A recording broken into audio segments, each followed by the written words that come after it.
Hi, I'm Tamsin Silver, and I'm one of the authors of Falstaff Books.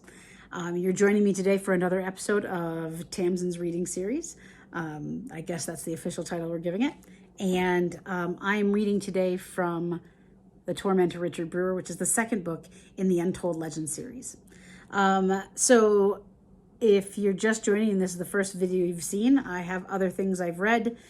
Specifically, I read from chapter 1 from this book just a little bit ago, and now I'm going to be reading from chapter 19. This takes place on the morning of the 19th of July, 1878. So, if you are a big fan of Billy the Kid, and you know about the 5-day battle, then you know what day this is. The title of the chapter is Military Come to Lincoln. So that kind of gives it away if you're thinking you're not sure which day it is. This is the scene that I wrote about them figuring out that Dudley is coming with a full set from Fort Stanton. So we will go ahead and give this a go. Again, this is page 240, chapter 19 in The Torment of Richard Brewer. And we shall move forward. Thanks for joining me. July 1878. The morning of the 19th was full of sunshine as I lay on the rooftop thinking about the night before. Bowers was still out of commission downstairs with a bite wound that would eventually turn him. I couldn't tell him that. I figured, let him survive this battle and then I'll tell him. Either way, it brought back memories of the nights and days of Dick's first few changes and how hard it had been on him. Could Bowers survive that? Dick was in prime condition and it almost killed him. So I wasn't sure Bowers could make it. Would I be smart to kill him and save him all that pain? God only knew. The loud quark of a raven interrupted my thoughts, and at first I thought nothing of it. Then I realized I knew that particular call. As I sat up, Gawks landed in front of me, fluffing his feathers. I am glad to see you. Where the hell have you been? Do you have any idea? I let that drift off. You know what? That's not important. You're here now. I need to see what is going on over at the Wortley. Can you do that? Instead of replying, Gawk swiftly shifted into his young human form. Noticing my coffee, he took up the mug. Feeling its warmth, he hummed in pleasure, then drank. I swear, I really should always just have 2 cups up here, I muttered. Where have you been? Are you okay? He swallowed and sat. It's good to see you too, Henry, he said. I raised an eyebrow. You do know by now that's just my middle name, right? It's what the mistress calls you, so it's what I call you. I apologize for my absence. I was captured as a child's plaything at Fort Stanton last night and shifted to escape. Had to wait until morning to shift back. I was put in a cage, Gawk shuddered. However, it is our fortune that I was still there. For there was a lot of commotion on the grounds last night. I bet, I commented. I heard and saw what you did. Gawks glared at me. Then why are you still here? Long story, I muttered. What did you see this morning? Anything that would help us out? Cracking his neck, Gawks began to stretch his shoulders and arms out. Yeah, I did, and you're not going to like it. At 7:30, Boots and Saddles played, and 30 minutes later, the cavalry was on their way. Henry, you need to leave Lincoln now. I looked at my watch. It's 8:30 in the morning, so we can't go anywhere. You might not see it, but the moon is up and will be until about 10. Then leave at 10. You might get out of town before the military arrives. How many are coming with Captain Dudley Blowhard? I counted 35 in total. 4 officers, 1 company of cavalry, and another of infantry. Son of a bitch. Gawks drank more of my coffee. You caught that they're bringing a Gatling gun and a howitzer, right? I nodded. Yes. Well, they also have a huge container of ammunition, Gawks told me. The fight is over. You all need to leave. In fact, I'm surprised you're still here. I rubbed my face. We tried to go, but we were surrounded all night by wolves. They wanted to make sure we were here for this. Your deduction is sound, Gawk said before downing the rest of my coffee.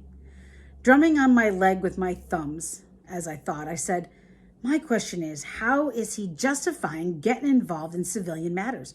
The new Posse Comitatus Act forbids it. Gawk shrugged. I don't know, but he's on his way. Best you start moving McSween and get him out of town. I chuckled. Like they're gonna believe me. It's not like I can say, my shape-shifting bird pal here says. Gawk nodded and pulled the paper scroll off his ankle.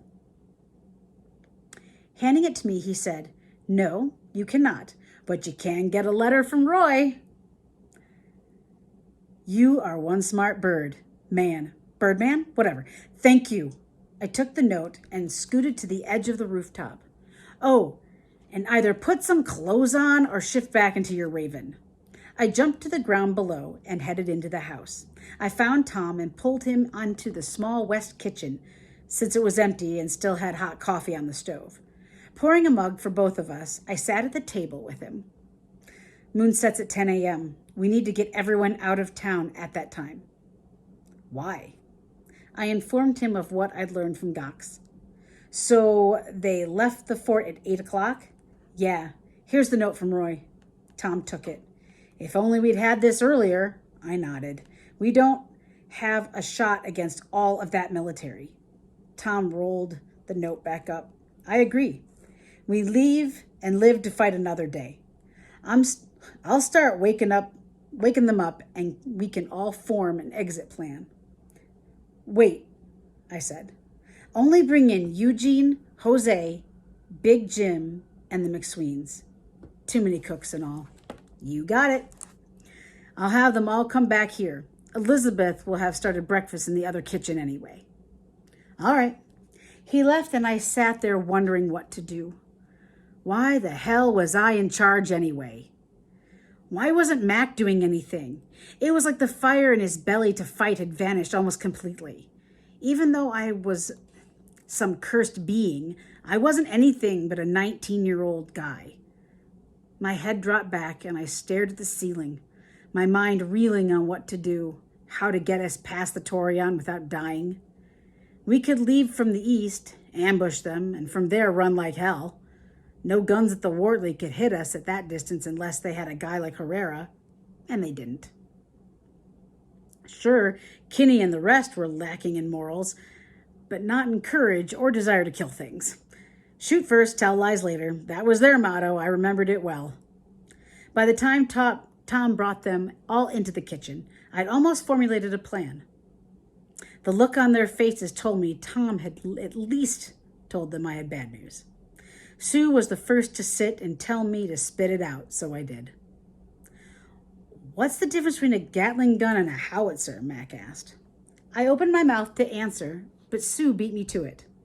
Both are long barrels on two large wheels that the military drag about with them to battles. The howitzer has a shorter barrel, looks like a small cannon.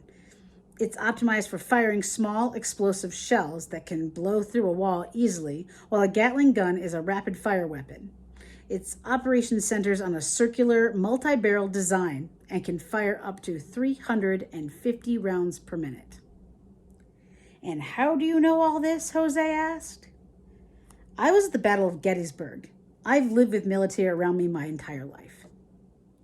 I knew the second part of that was a lie, but it was a great cover, and she explained it better than I could have. Mac patted Sue's hand.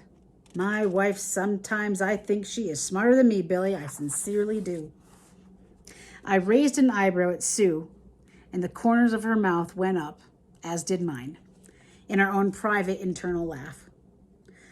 I think, instead, maybe she's just a perfect match and equal for you, Mac, I said. That softened Sue's face, and I knew she appreciated the sentiment. But it washed away, replaced by her training. All right, the moon sets at 10 this morning, so we'll carry a white flag and go. I'm not going to jail, my dear, Max said. They'll kill me there. We both know that. Then we go on the run, she said.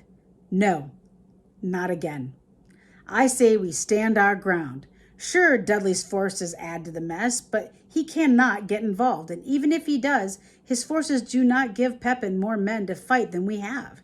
We can still stay here, tucked in, and he will eventually leave. He cannot babysit us forever. The guns he brings are the issue, Alex, Sue said. Max stood, his hand pounding the table. I will not be run from my home again. I have done nothing to warrant any of this. I've killed no one or stolen anything. I'll be damned before I surrender myself. I'm in charge here, and that's my decision. He turned and left, leaving us all to stare at one another with perplexed expressions. Sue stood to follow him, but before leaving, she looked back at me and said, I'll try to talk to him on this. You formulate a plan in case I can get through to him. She left, closed the door behind her, and I knew she'd not waver his resolve. I said as much to Jose, Jim, Tom, and Eugene. So, do we run? I asked them. Hell no, Jim said, and Jose echoed his sentiments. You all could die here. I looked to the 15-year-old at the table. Eugene, go home to your family. You're too young to give it all up over Dolan and his need for power and money. We all are too young for that, he said. We leave now, and Cullens died for no reason. We leave now, and we are all labeled quitters and outlaws. I say let Dudley come, and we see where it goes before we make any decisions. Besides, Jose said, we walk away from this post now, they'll raid this house and take the governor by force, likely killing him, and maybe Sue as well. Then we'd be arrested or shot by the men at the Torion. He's right, Billy, Jim said. We have to wait this one out. Tom and I were outnumbered and had to relinquish to Mac's wishes for now. They all left to get breakfast except Tom. Looking him in the eye, I said, What are you going to do? I go where you go. Don't you dare put that on my head. What would you do if you weren't Garrett's babysitter for me? He paused just long enough to confirm my statement. It's okay. If I was in his position, I would have sent you too. I don't care. But you don't have to die here with me too. Tom cleared his throat. At first, yes. But other than my letter to say I was here, I've not sent him a thing. It's none of his business. He's not a warrior of Skahawk. He doesn't know the weight that carries, so he can kiss my ass. I laughed. Tell me how you really feel, Tom. He smiled, and it was one of kinship and loyalty. Finishing his coffee, he took his mug and mine to the stove for more. Jim and Jose are right. Hell, Eugene is right, and you know that, right? Yeah, I do. If Mac won't leave, we can't leave either. Or he's as good as dead for sure. Exactly. So we wait. And in the meantime, we devise a plan of escape for when and if it's needed. I'm guessing you already have an idea in mind. When I nodded, Tom returned to the table and sat, placing a full cup of coffee in front of me and himself. Good. Tell it to me. And that's the furthest we're going to go in that section. Thank you for joining me. If you have enjoyed having me read, there are more of these videos to come.